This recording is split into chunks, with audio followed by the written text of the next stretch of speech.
నంద్యాల జిల్లా రుద్రవరం మండలం కోటకొండ గ్రామంలోని కొలను చెరువులో అక్రమ మట్టి తవ్వకాలపై వస్తున్న వార్తలను టీడీపీ నాయకులు తీవ్రంగా ఖండించారు. ఆళ్లగడ్డలోని ఎమ్మెల్యే కార్యాలయంలో సమావేశం నిర్వహించారు. కొలను చెరువులో మట్టి తవ్వకాలకు సంబంధించి అన్ని చట్టపరమైన అనుమతులు ఉన్నాయని వారు అన్నారు. ప్రభుత్వ అనుమతులతో ప్రభుత్వపరమైన కార్యకలాపాలకే ఈ మట్టిని వినియోగిస్తున్నట్లు వారు స్పష్టం చేశారు. ఈ మేరకు తప్పుడు కథనాలు రాస్తున్న సాక్షి దినపత్రికపై లీగల్గా చర్యలు తీసుకుంటామని వారు హెచ్చరించారు.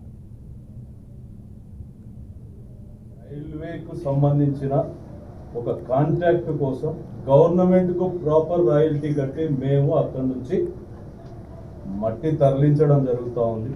అంతకు తప్పితే వేరే ఇష్యూస్ ఏం లేవు. ఈ ఇష్యూని బట్టి వాళ్ళు ఏమంటున్నారంటే ఒక్కొక్క రోజుకు ₹1 కోటి సంపాదించే క్యాపబిలిటీ తెలుగుదేశం పార్టీ నాయకులు అక్రమంగా తవ్వుతున్నారంటున్నారు.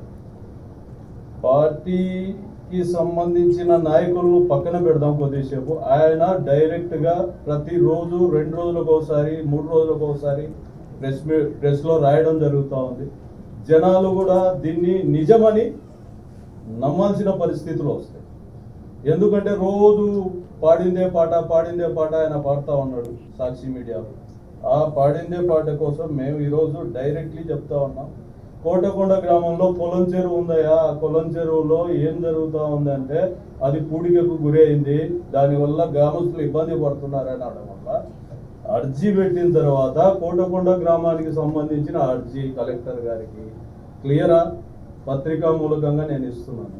ఇంకోటి సౌత్ సెంట్రల్ రైల్వే నుంచి పర్మిషన్, ఎందుకంటే ఈ మట్టి తవ్వుకోవడానికి సౌత్ సెంట్రల్ రైల్వే తీసుకున్న పర్మిషన్.